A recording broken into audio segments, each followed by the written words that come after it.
siped in 40 laps. Junked the whole thing. It was brand new when I put it on at the end of the feature. I should take it off and leave it there at the racetrack because it's junk.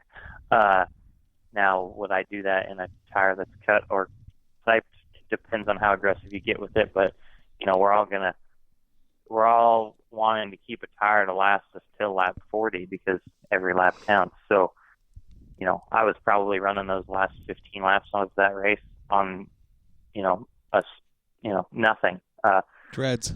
And to be completely honest with you, it's a good thing it didn't go another 10 laps because we were to the point where it probably would have popped and destroyed decks and body panels and possibly shocks and brake lines and stupid stuff like that, So I don't think the tires of it are any big, cost benefit or deficit in today's racing. Like we had the conversation earlier, tires here don't cost us more than $15 to $18 more than what they did 10, 20 years ago. Right. So I don't think that changes it either.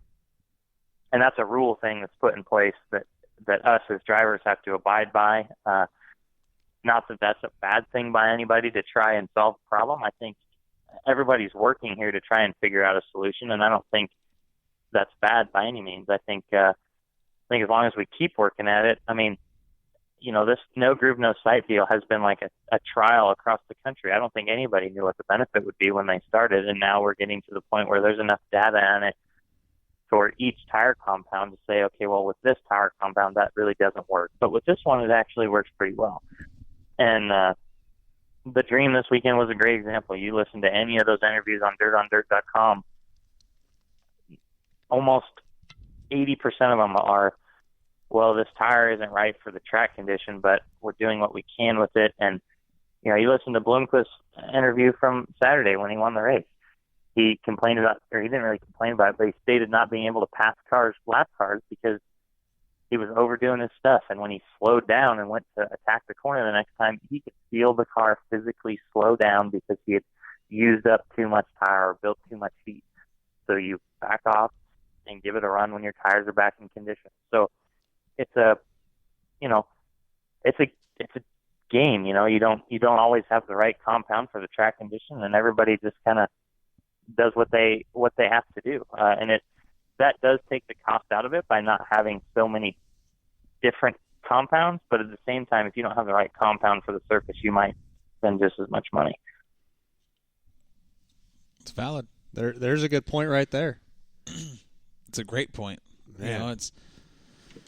It's altogether. It's a total package deal. It's not. I don't think there's one area, but I do think when you're talking like the cars you're in with the Rockets and even the Swartz and the Longhorns, with all the R&D that goes into these things, is where the racers are being hit the most because that's what they're paying for.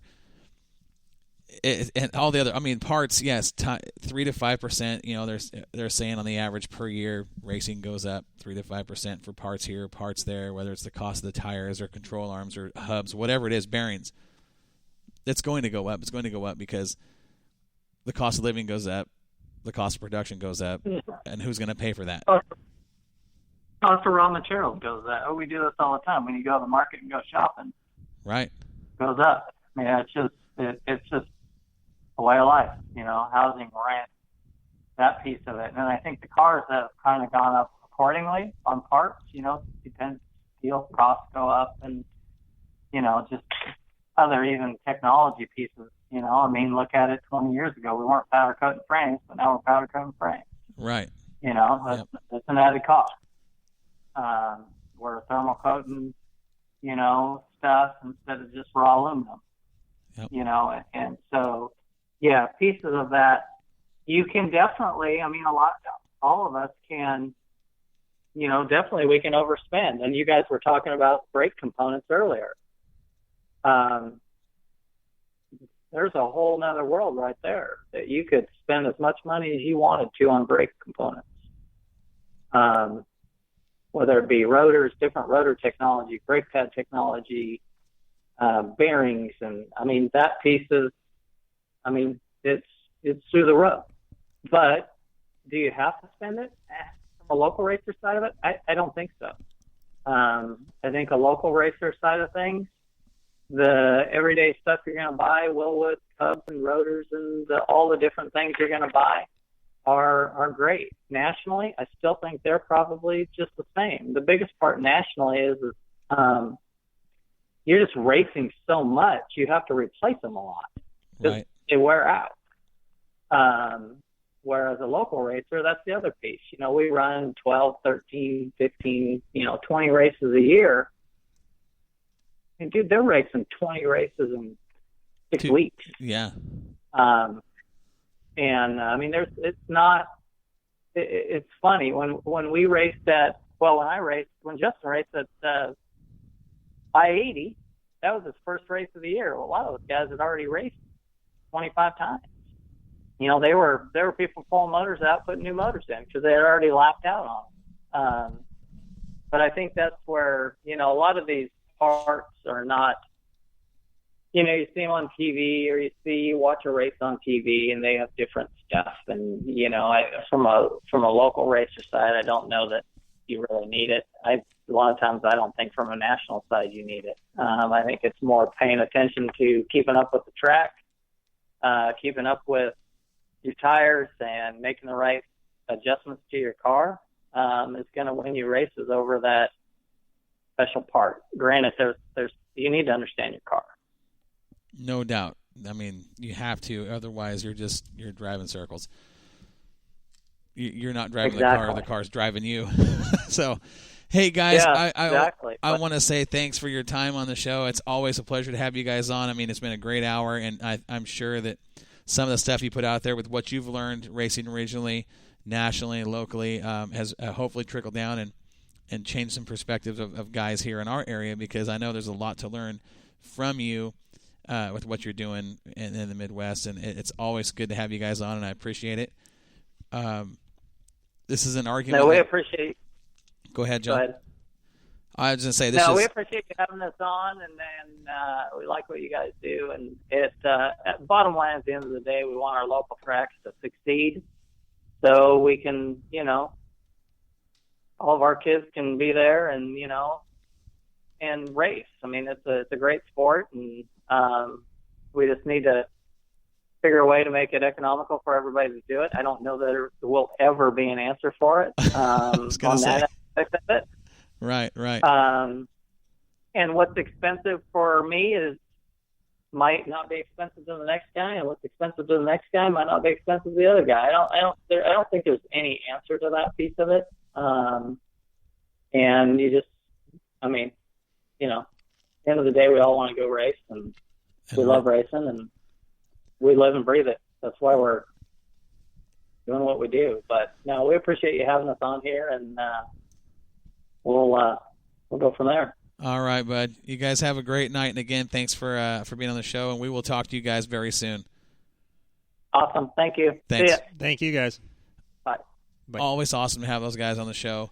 Their knowledge that they've gained, racing with the top talent in the country in the Midwest, the MLRA, the World of Outlaws, the Lucas stuff they've done. There's a lot of knowledge that's gained in a real quick time. I know for us, when we went back to Eldora, we were only back there 11 days.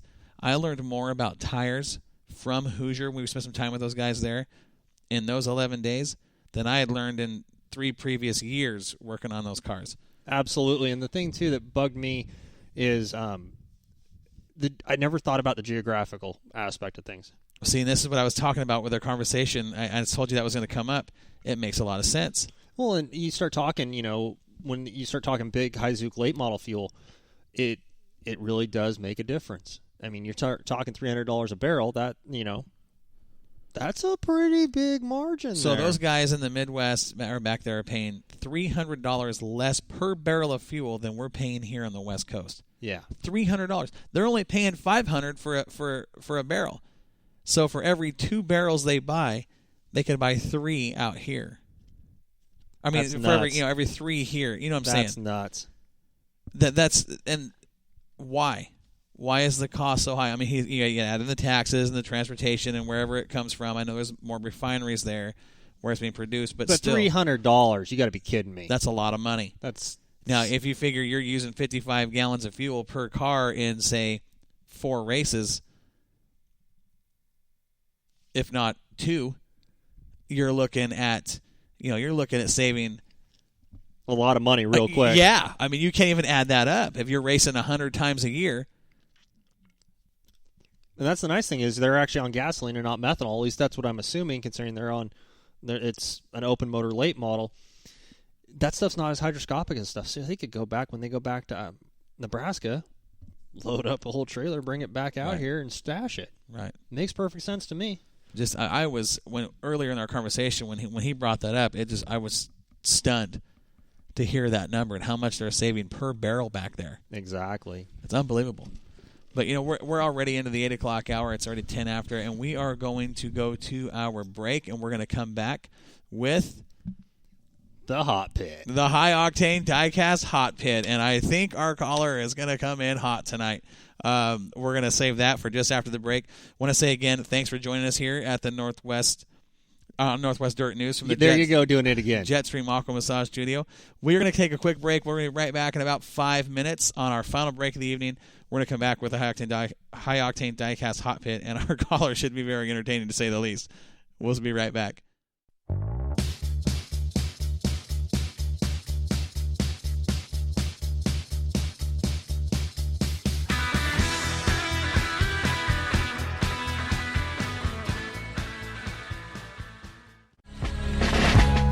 Archer Floor Coverings has been a family-owned and operated business since 2000. Archer Floor Coverings provides free estimates and specializes in multiple types of floors, such as carpet, vinyl, laminate, and hardwood. They have the entire Willamette Valley covered from Albany to Eugene and over to the Oregon coast. Archer Floor Coverings is serious about their work. They do all installations themselves. No subcontractors are ever used. Come see the beautiful showroom at Archer Floor Covering, 3775 Olympic Street, Springfield. From sales to installs, we can do it all. Archer Floor Covering, where your floor becomes our business. Give us a call today for a free estimate, 541-747-2608. Again, that's 541-747-2608. Whether it's new construction or a remodel project, we floor it. Hey, Corey, you want to tell me what we're doing around all these cows? We're at Stumbling J Livestock, Joel. Did you know that Stumbling J Livestock has been a family-owned business since 2005 and supplies all cattle needs from 300-pound feeders to 1,300-pound animals ready for butcher? No, I didn't know that. Did you know Stumbling J Livestock buys any type of livestock year-round and pays competitive prices? No, I didn't know that either, Corey. And I bet you didn't know Stumbling J Livestock buys and sells sheep and goats for pasture and meat. No, I had no idea. Joel, you don't know a whole bunch about cattle and livestock, do you? Well, honestly, Corey, not really. Well, Stumbling J Livestock provides all types of meat, from silage-fed, grain-fed, even grass-fed. Yeah, really? Stumbling J sells butcher-ready hogs when available, too, Joel. I sure love me some bacon. My local butcher, they've got the best bacon. Those local butchers work directly with Stumbling J Livestock, and Stumbling J can butcher at a USDA plant to sell fresh meat straight off the farm. Hey, Corey, how do you know so much about Stumbling J and their livestock? Well, Joel, I read the script. Man, let's eat. I'm hungry. Oh, man. I just found a cow pie with my new boots. Yeah, I thought I smelled something. Don't worry, it'll wash off. Stumbling J Livestock Incorporated is located in Shedd, Oregon. You can contact them at 541-409-5650. 541-409-5650. Does your job, the weather, or your health have you feeling down? Jetstream Aqua Massage is your answer to feeling better. Our hands-free massage will leave you feeling rejuvenated, relaxed, and restored. Our machines will relieve muscle tension and soreness, reduce pain, improve sleep and circulation, decrease muscle spasms, and increase your range of motion. If you suffer from diabetes, you'll be amazed at what our machines will do for your circulation and how it treats neuropathy. Stress, anxiety, depression, and everyday aches and pains are no match for Jetstream Aqua Massage. Our beds will do more for you in 20 minutes than a traditional 1-hour massage. And at only $1 per minute, we'll save you time and money. Find us on Facebook, Jetstream Aqua Massage. It's not just a massage, it's an experience.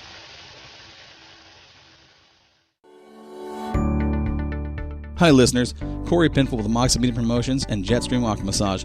I want to introduce you to my good friend and Aflac agent, Bo Nylene. Hey, thanks Corey. I wanted to talk to your listeners at Northwest Dirt News really about the 5 key benefits that Aflac provides them. Benefits like Aflac policies are deducted on a pre-tax basis, lowering your taxable income. And when you use your policies, your benefits are tax-free, giving you double savings.